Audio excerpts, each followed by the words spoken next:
Hello and welcome to PlayStation Racer. My name is Mitchell Morgan and today I'm going to be looking at one of the recent daily races. One of the daily races at Dragon Trail Seaside, where I'm trying to employ a new racecraft strategy aimed at trying to keep me out of trouble, and that works really well right the way up until the end of the race, where things unravel in the most spectacular of fashions.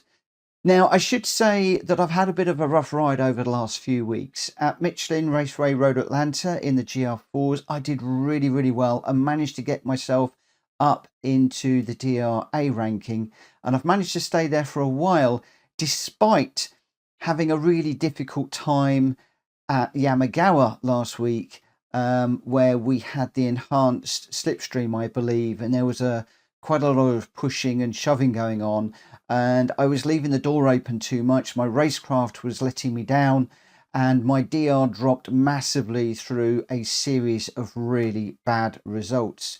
So having set a fairly decent lap time around the Seaside, the Dragon Trail Seaside track this week, I decided to try a slightly different approach to the racecraft of picking somebody to follow and race with, and to see if they can help me to progress more through the race and more to the front of the pack rather than getting caught up. Now, we're going to look at that in this video, but you'll see how it unravels at the end. So let's get into this one and see how we go.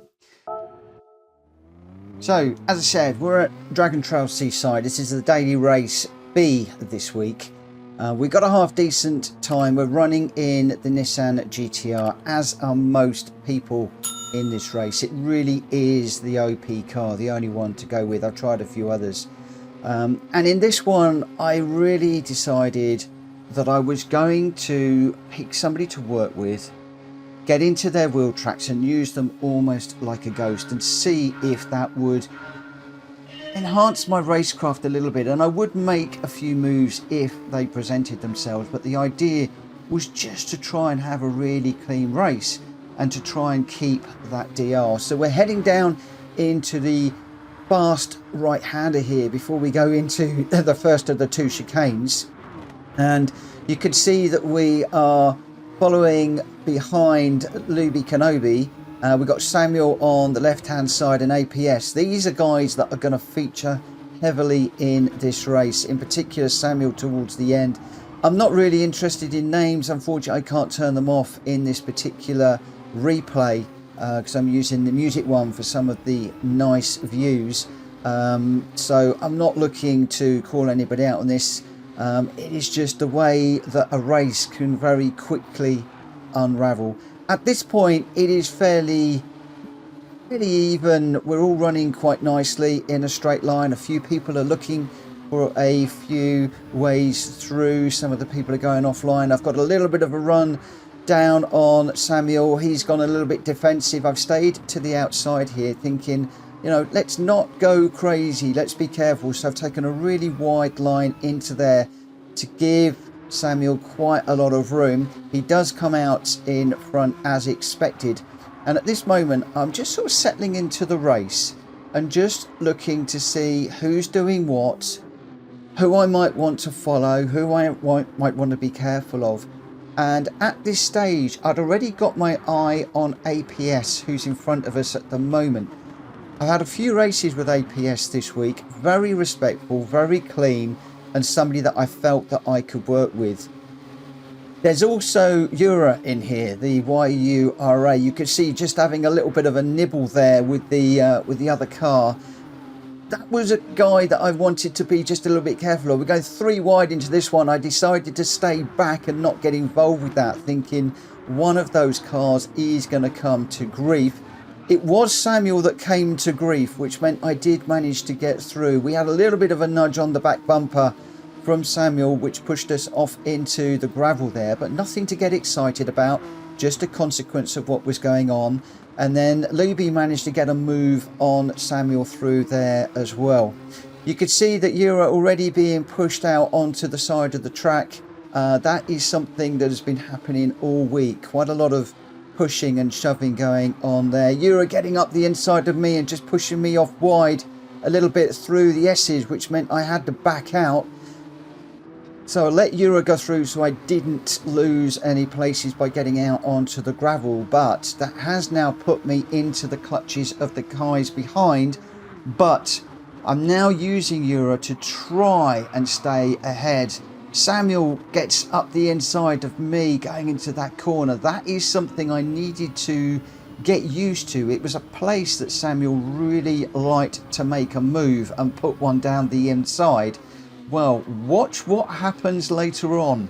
I'm not going to get into that right now, but that becomes an absolute race-changing move, and one that I really should have learnt early in the race, and unfortunately I didn't learn my lesson. At this point, I just decided to stick with Euro. We're in 4th place. We're going really well. I was so pleased that this new approach was working. It was a case of don't just throw it up the inside, try and work with people. I gave you a slight bump there, the bump draft, just to see if we could both move a little bit further forward to APS. Now, at this point, Euro was not the car that I wanted to work with. The car that I wanted to work with was APS, and APS took a trip across the grass just back then, which enabled Euro and I to close up.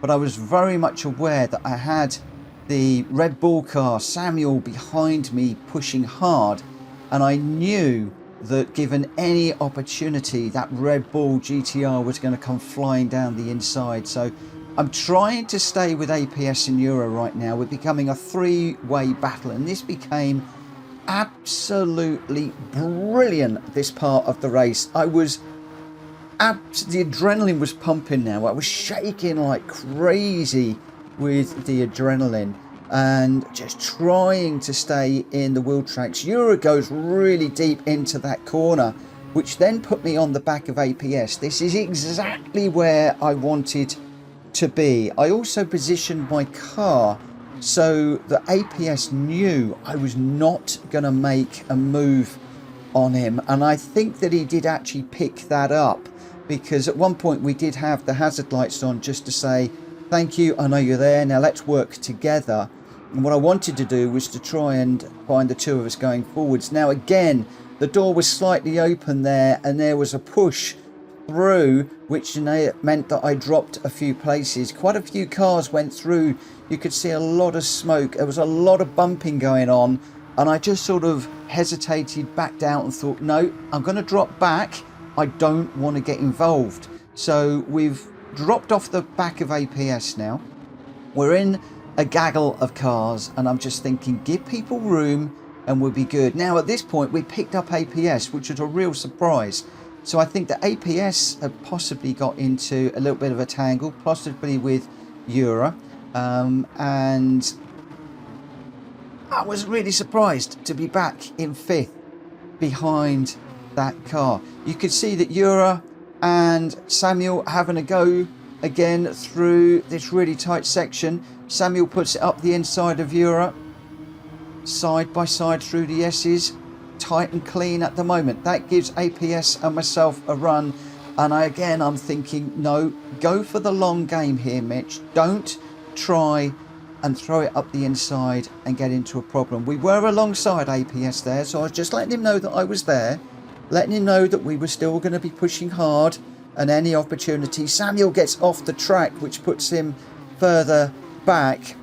Luby managed to get through as well, so I've got Luby right on my back bumper. I'm back behind APS again as we go through the chicane of death. APS in 3rd place. The leader is off and running at the moment, quite a fair way down the road, so I wasn't worried about that, but I was thinking, oh, could we potentially get a podium place here? If I could stay with APS and work with APS, when we get down to the S's, there's an overtaking opportunity for me down there, because I was really nice and quick through there and very, very confident. And then if we could get a good chicane of death, then there is a chance there could be a podium. But You never ever want to get ahead of yourself when you are in daily race. Brake disc glowing heavily as we go into the first of the chicanes and up the hill. APS right on the back of Ura at this precise moment in time, and I'm right there too. We've got Luby, Samuel and Salt behind. I think that is Salt in the white car. We've had some great races with Salt as well this week. Another hugely respectful, very clean racer, quicker than me, and has shown me some really good moves this week, overtakes on me that I've enjoyed very, very much.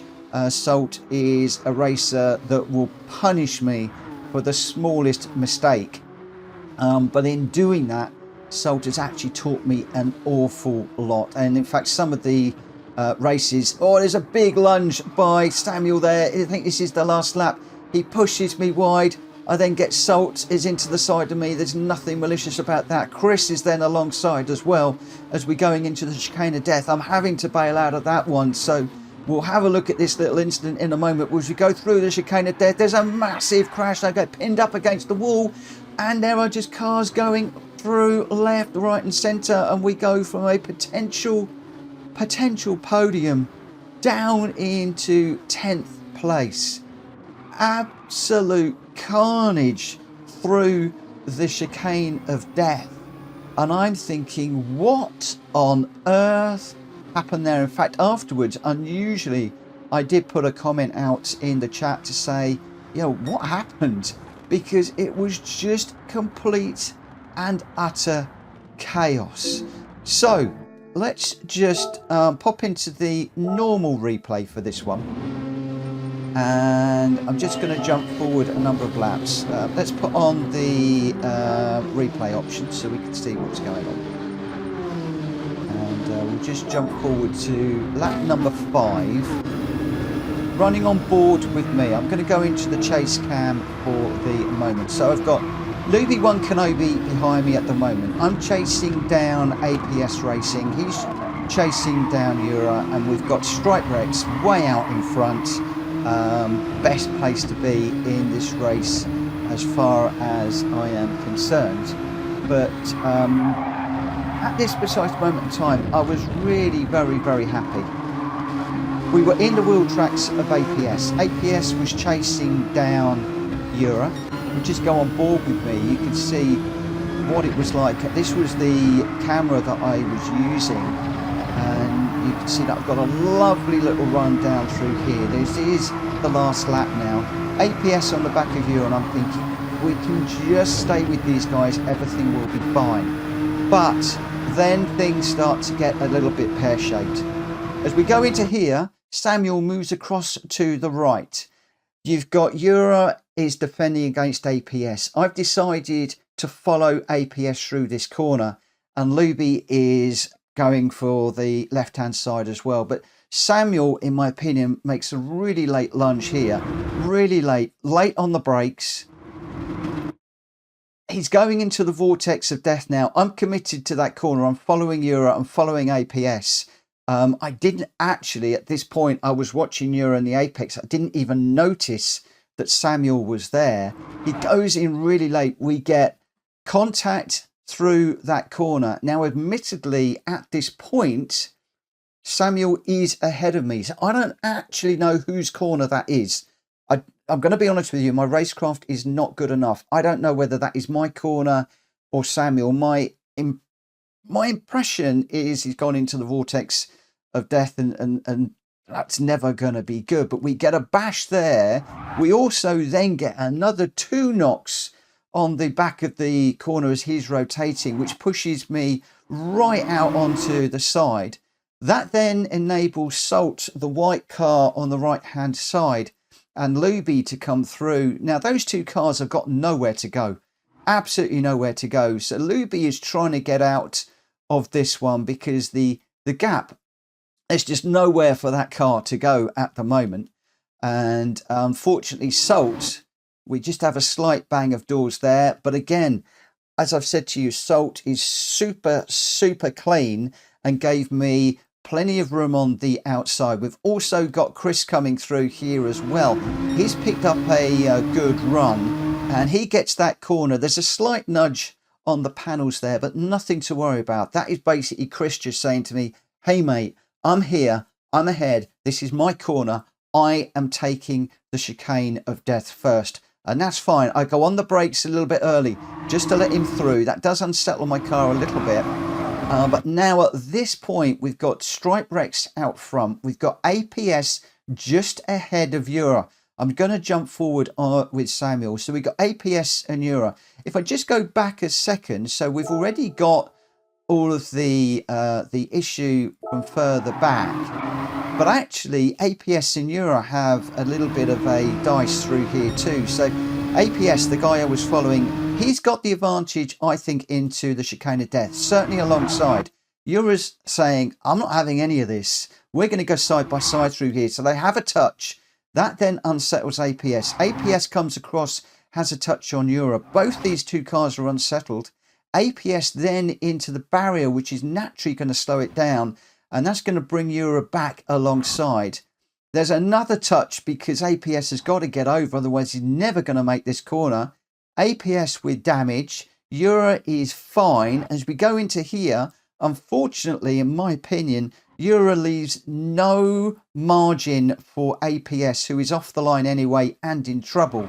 He goes for the normal line, and you've also got Samuel in this as well, taking the same line for Ura. So poor APS, that is super clean and has been brilliant throughout this race, has got nowhere to go.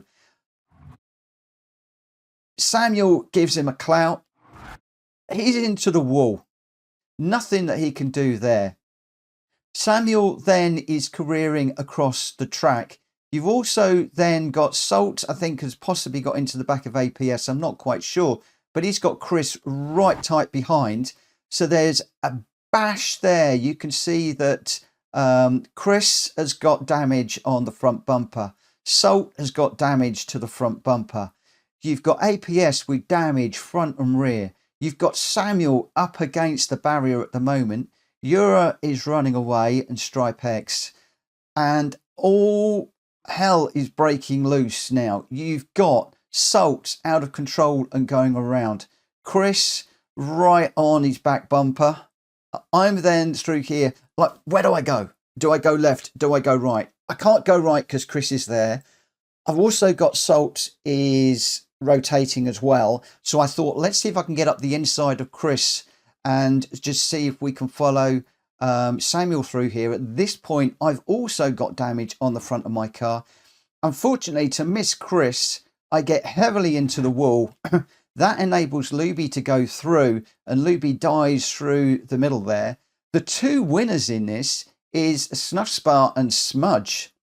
These two cars come through. There's chaos raining. There's tyre dust everywhere. Salt is now facing the wrong way and going backwards into the barrier. And then Snuff Spa and Smudge just pick their way through beautifully. But unfortunately, I'm back down in 9th position. So, absolute, complete and utter chaos for the end of this race.